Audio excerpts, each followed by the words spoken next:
السلام علیکم ورحمۃ اللہ وبرکاتہ۔ بسم اللہ الرحمن الرحیم۔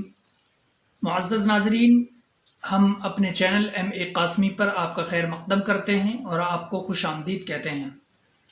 ناظرین، آج ہم آپ کے سامنے اللہ کے نبی صلی اللہ علیہ وسلم کے ایک صحابی کا ایک ایسا واقعہ لے کر حاضر ہوئے ہیں جس کو سن کر ہمیں عبرت بھی حاصل ہوگی اور ایک ہمیں بہت بڑا سبق حاصل ہوگا، اور ہم اللہ سے دعا کرتے ہیں کہ اللہ رب العزت اس واقعے کے ذریعے سے ہمیں سیکھنے کی اور اس پر عمل کرنے کی توفیق عطا فرما دے۔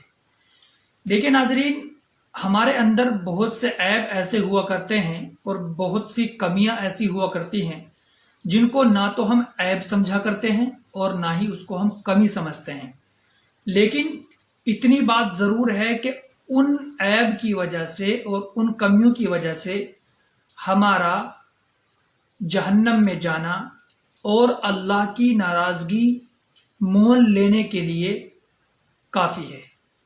تو اس لیے اس واقعے کو سننا ہے اور اس سے سبق حاصل کرنا ہے اور عبرت حاصل کرنی ہے اور پھر اس پر عمل کرنے کی کوشش کرنی ہے۔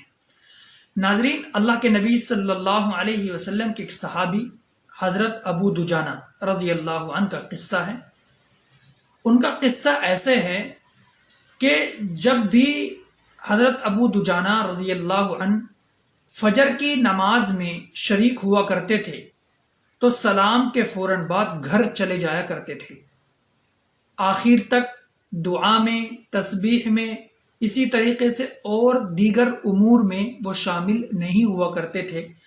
تمام صحابہ کرام اللہ کے نبی صلی اللہ علیہ وسلم کے ساتھ ہوا کرتے تھے، لیکن حضرت ابو دجانہ سلام کے فوراً بعد جیسے ہی نماز کا سلام ہوا فوراً اٹھے اور گھر چلے گئے۔ اللہ کے نبی صلی اللہ علیہ وسلم روز اسی طریقے سے دیکھتے رہے کہ ابو دجانہ روزانہ اسی طریقے سے چلے جاتے ہیں۔ ایک دن اللہ کے نبی صلی اللہ علیہ وسلم نے حضرت ابو دجانہ کو روکا اور روک کر کے کہا کہ ابو دجانہ، کیا بات ہے کہ روزانہ آپ نماز کے فوراً بعد چلے جاتے ہیں، سلام کے فوراً بعد نکل جاتے ہیں؟ کیا آپ کو اللہ سے مانگنے کی ضرورت نہیں ہے؟ کیا آپ کو دعا کی ضرورت نہیں ہے؟ دیگر تسبیحات کی ضرورت نہیں ہے؟ تو حضرت ابو دجانہ نے کہا، اللہ کے نبی، مجھے تو سب سے زیادہ ضرورت ہے، لیکن اللہ کے نبی، واقعہ یہ ہے کہ میرے پڑوس میں ایک یہودی کا گھر ہے اور اس کے گھر میں ایک کھجور کا پیڑ ہے، اور اس کے پیڑ کی یعنی کھجور کی شاخیں میرے گھر میں لٹکی ہوئی ہوتی ہیں۔ رات میں ایسا ہوتا ہے کہ اس کھجور کے پیڑ کی شاخیں جو میرے گھر میں لٹکی ہوئی ہوتی ہیں اس سے کھجور میرے گھر میں گر جایا کرتی ہیں۔ اب رات بھر میرے بچے بھوکے رہا کرتے ہیں، تو مجھے اس بات کا خطرہ ہے کہ کہیں میں لیٹ ہو جاؤں اور میرے بچے اٹھ کر کے بھوک کی وجہ سے ان کھجوروں کو نہ کھا لیں۔ حضرت ابو دجانہ رضی اللہ عنہ نے فرمایا، اللہ کے نبی، ایک مرتبہ ایسا ہوا کہ جب میں گھر میں گیا تو میرے بیٹے نے اس پیڑ سے گری ہوئی کھجور کو کھا لیا۔